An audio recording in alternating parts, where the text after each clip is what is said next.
இயேசுவின் நாமத்தினாலே உங்களை எல்லாரையும் மனமாற வாழ்த்தி வரவேற்கிறேன். இந்த கால வேளையிலே உங்களை மறுபடியும் சந்திப்பதிலே மிகுந்த சந்தோஷம். இந்த புதிய நாள் கால வேளை கர்த்தர் ஒரு புதிய வார்த்தை உங்களுக்கு சொல்ல நான் வந்திருக்கிறேன். இந்த நாளிலும் உங்களுக்காக ஒரு வசனம் 119 சங்கீதத்தில் 71 வசனம். 119 சங்கீதம் 71 வசனத்தில், நான் உபத்திரப்பட்டது எனக்கு நல்லது, அதனாலே உமது பிரமாணங்களை நான் கற்றுக்கொண்டேன் என்று சொல்லி சங்கீதக்காரன் சொல்லுகிறான். உபத்திரப்பட்டது நல்லது என்று சொல்லி அவன் கற்றுக்கொண்டிருக்கிறான். அதனாலே பிரமாணங்களை கற்றுக்கொண்டு உபத்திரப்பட்டது நல்லது என்று கண்டுகொள்ள காரணம், அதனாலே உடைய பிரமாணம் கர்த்தருடைய வார்த்தையை நான் கற்றுக்கொண்டேன். எப்படி கற்றுக்கொண்டேன்? உபத்திரவத்தின் வழியே கற்றுக்கொண்டேன் என்று சொல்ல. உபத்திரப்பட்டது நல்லதா கெட்டதா? இன்னைக்கு உபத்திரமே வரக்கூடாதுன்னு தான் எல்லாருமே என்ன செய்யறோம், ஜாப் பண்றோம். ஒரு பிரச்சனையே வந்துடக்கூடாது, யாரும் பிரச்சனை பண்ணிடக்கூடாது, குறைவுகள் வந்துடக்கூடாது, நோய்கள் வந்துடக்கூடாது, பண கஷ்டம் வந்துடக்கூடாது. ஆனா இங்கே ஒரு முக்கியமான விஷயம் நேரம் ஆப்போசிட்டா போட்டு, உபத்திரப்பட்டது கஷ்டம் வந்தா நல்லது என்று சொல்லுகிற ஒரு கர்த்தருடைய பிள்ளையை பார்க்கிறோம். இந்த நாளிலே கஷ்டம் வராதவங்க யாருமே. நீ யாரை போய் பாருங்களேன், யார்ட்டையும் பேசுங்க, முதல்ல வந்து கஷ்டத்தை தான் சொல்ல ஆரம்பிப்பாங்க. அந்த கஷ்டத்தை கேட்டு சில ஆட்கள் போறதே இல்லை, பேசுறதே இல்லை. எப்போ போனாலும் கஷ்டத்தை பத்தியே சொல்றான், பிரச்சனை பத்தியே சொல்றான். அவன் பிரச்சனை கேட்டால் நமக்கும் பிரச்சனை வந்து போல் பயமா இருக்குது, அதனாலே அந்த ஆளை நான் பார்க்க மாட்டேன்னு. அப்போ கஷ்டப்படுகிறது, கஷ்டத்தை கேட்கறது கூட நமக்கு என்ன செய்ய முடிய மாட்டேன். ஆனா இங்க சங்கீதம் சொல்லும்போது உபத்திரப்பட்டது நல்லது. நான் பாருங்க, நான் உபத்திரப்பட்டது எனக்கு நல்லது, நான் பட்டது எனக்கு நல்லது. அதனாலே தேவன் வைத்திருக்கிற ஆசீர்வாதமும் தேவன் வைத்திருக்கிற ரூல்ஸ் அண்ட் ரெகுலேஷன்ஸை கற்றுக்கொண்டு, அநேக கஷ்டங்கள் வரும். ஆனா எல்லா கஷ்டமும் பாருங்க, சில சமயம் தப்பு பண்ணிட்டு கஷ்டப்படுவாங்க, அதனால பிரமாணத்தை கற்றுக்கொள்ள முடியும். ஏதோ தப்பு பண்ணிட்டு அடி வாங்கும் போது நான் ஆண்டவருக்கு அடி வாங்கினேன், பிரமாணம் கற்றுக்கொண்டோன்னா தப்பு. ஒன்றுமே செய்யாம ஒன்று தேடி வரும், ஒரு பிரச்சனை வரும், ஒரு கஷ்டம் வரும், குடும்பத்துல ஒரு தகராறு வரும். அப்போ நம்ம சரி பண்ணி கொள்வதற்கு சில காரியங்கள் நமக்கு உதவும். எப்படி சரி பண்ணுவது பாருங்க. சில காரியம் அனுபவம், பெரிய வயசா நம்மளை பார்த்தீங்கன்னா ரொம்ப அனுபவசாலின்னு அப்படின்னா எல்லாத்தையும் அனுபவிச்சிருக்கிறாங்க. எக்ஸ்பீரியன்ஸ் த பெஸ்ட் டீச்சர் அப்படின்னு சொல்லப்பட்டது. எக்ஸ்பீரியன்ஸ் தான் எவ்வளவு சொல்லி கொடுத்தாலும் ஏறாது, பட்டாதான் தெரியும் அப்படின்னு சொல்லுவாங்க குழம்பு. அதே போல பாருங்க, இவன் உபத்திரவப்பட்டதுனாலே ஆசிரம். இன்றைக்கு அப்படிப்பட்டதான ஒரு எண்ணம் இருக்குதா? நமக்கு உபத்திரம் வந்த உடனே ஆண்டவரே எங்க இருக்கிறீர், நீர் வசனத்தை என் ஜெபத்தை கேட்கிறீரா இல்லையா, இருக்கிறீரா இல்லையா, நான் இவ்வளவு கஷ்டப்படுறேனே என்று சொல்லி புலம்புகிறவர்கள் இருக்கிறவர் மத்தியில்.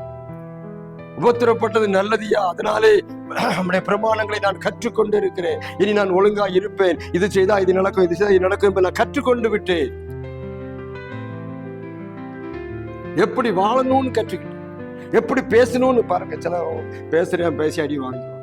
அப்போ அங்க அவன் என்ன கற்றுக்கொண்டாரு, இனிமேல் அப்படி பேசக்கூடாது. சின்ன பிள்ளைகளுக்கெல்லாம் தெரியாது, பாத்துறீங்களா? சின்ன பிள்ளைங்க எப்படி பேசணும்னு தெரியாது, தப்புன்னே தெரியாது. அப்போ தப்பை எப்படி திருத்துவது? சில உபத்திரங்கள் கொடுப்போம், தண்டனைகள் கொடுத்து திருத்துவோம், தன்னால திருந்தாது. ஏன்னா அது தப்புன்னே அதுக்கு தெரியாது.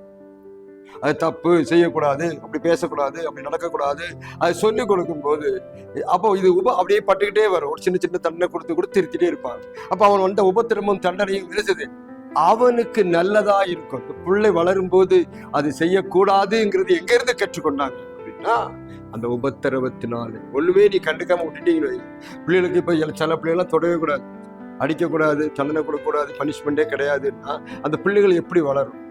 அதே போலதான் கர்த்தர் நம்மை அவர் உருவாக்கும் போது சில பிரச்சனைகள் வருகிறது, அலோவ் பண்றார். அந்த அலோவ் பண்ண அந்த பிரச்சனைகள் நமக்கு என்ன கொண்டாக்குறது? ஒரு பயங்கர அவர் பிரமாணங்களை கற்றுக்கொள்ளும்படி, அவருடைய சித்தத்தை அறிந்து கொள்ளும்படி, அவருடைய வழியிலே நடக்கும்படி. ஆனா சில சமயம் அந்த வழி போய் சுத்தலா இருக்கும், ஆனால் அவர் காட்டுற வழியில தான் போகணும். இப்போ சுற்றிட்டு போக வேண்டியது. சிலவங்க ஷார்ட்கட்டில் போவாங்க. இப்போ one way traffic, one way போட்டால் ஒன் வே சுற்றிட்டு போகணும். ஒரு குறுக்க போனோம்னா என்ன செய்யணும்? ஷார்ட்கட்டில் போயிடலாம். எல்லாரும் ஷார்ட்கட்டில் போகிறதுக்கு தான் ஆசைப்படும். சரியான வழியில் போகணும். ஒன் வே போயிடுவாங்க. அப்படி சுற்றிட்டு எத்தனை கிலோமீட்டர் சுற்றிட்டு வர முடியாதுன்னு சொல்லி போகும்போது shortcut makes us cut short. நம்ம வாழ்க்கையை கட் ஷார்ட் பண்ணிடும். நம்ம ஷார்ட்கட்டில் போகணும். அதான் நம்ம அறிந்திருக்க வேண்டும். அப்போ நேர்மையான முறையிலே சரியான வழியிலே நம்ம நடத்துவதற்கு உபத்திரவங்கள் உதவி செய்யும். யோபுக்கு வந்த உபத்திரவம் அவனுக்கு பாடங்களை கற்றுக் கொடுத்தது. கர்த்தர் அவனை கைவிடலைங்கிற பாடம், கர்த்தர் அவனோடு இருக்கிறாருங்கிற பாடம். இன்றைக்கும் உங்களுக்கு உபத்திரவம் இருக்குதா? பிரச்சனை மேல பிரச்சனையில உட்கார்ந்துருக்கிறீங்களா? எல்லாரும் என்ன கைவிட்டாங்கன்னு உட்கார்ந்துருக்கீங்களா? அந்த காரியம் உங்களுக்கு ஒரு தேவனுடைய பிரமாணங்களை நீங்கள் கற்றுக்கொள்ள, தேவன் உங்கள் மேல் வைத்திருக்க அன்பை நீங்கள் கற்றுக்கொள்ளுவீர்கள். அதற்காக அதில் உபத்திரவத்தில் பொறுமையாயிருங்க. உபத்திரம் வரும்போது, கஷ்டம் வரும்போது, வேதனை வரும்போது பொறுமையாயிருங்க. அதனாலே தேவ திட்டமும் தேவ நோக்கமும் தேவனுடைய வழிநடத்தலை நீங்கள் கற்றுக்கொள்ளுவீர்கள் என்று சொல்லி இந்த காலையிலே பார்க்க வசனம் தான் சொல்லப்படுறது. உபத்திரப்பட்ட நல்லதுன்னு சொல்லு. ஆண்டவரே, நீர் என்னை உபத்திரப்படுத்தினால், உபத்திரம் ஒப்பு கொடுத்தாலும் நல்லது, அதனாலே நான் உமக்கு பிரியமாய் வாழுவேன். தண்டிக்கப்படாத, பனிஷ்மெண்ட் கொடுக்காத ஒரு பிள்ளை வளர்த்து பெருசானா எப்படி இருக்கும்? எல்லா பனிஷ்மெண்ட்டையும் வாங்கிட்டு ஒரு பிள்ளை வளர்த்து எப்படி இருக்கும்? நீ டெஸ்ட் பண்ணி பாருங்க. நல்லா அடின்னு அடித்து வளர்க்கப்பட்ட பிள்ளைகள் தங்க கம்பியா இருக்கும். ஒண்ணுமே தொடாம வளர்க்கப்பட்ட பிள்ளைகளை பார்த்தீங்கன்னா யாருக்குமே கீழ்ப்படியாது. தாய் தப்பன்களுக்கு, உலகத்துக்கு, சொசைட்டிக்கு, கவர்மெண்ட்டுக்கு நான் ஒண்ணுமே கீழ்ப்படியாம அது பயங்கர மோசமான கண்டிஷன்ல இருக்கும். காரணம், அது உபத்திரவப்படவில்லை. இன்னைக்கு உபத்திரம் வருதா, கஷ்டம் வருதா, கற்றுக்கொள்ளுங்க. பிரமாணங்களை கற்றுக்கொண்டேன் என்று சொன்னது போல இன்றைக்கு பிரமாணம் கற்றுக்கொள்ளுங்கள். உபத்திரப்பட்ட நல்லது ஆண்டவரே, நீர் என்னை எந்த நடத்த அந்த வழியில் நடப்பேன் என்று சொல்லி ஒப்புக் கொடுங்க. உங்களுக்கு அந்த உபத்திரத்தை எல்லாம் கர்த்தர் ஒரு நல்ல ஒரு எக்ஸ்பீரியன்ஸாய் மாற்றுவார். ஒரு அநேகருக்கு உதாரணமாய் மாற்றுவார். அநேகருக்கு சொல்லி கொடுக்கிற ஒரு பாடமாய் கர்த்தர் உங்கள் வாழ்க்கையை மாற்றி கொடுப்பார். அப்படியே நாங்கள் காலையில் ஒப்புக் கொடுக்குறீங்களா? உபத்திரவத்தை கண்டு பயப்படாங்க, தைரியமாக கர்த்தர் உங்களோடு இருந்து உங்கள் உபத்திரத்தை எல்லாத்தையும் நீங்களாக்கி விடுப்பார். கர்த்தர் உங்களையும் குடும்பத்தின் நாட்களில் ஆசீர்வதிப்பாராக. ஆமென்.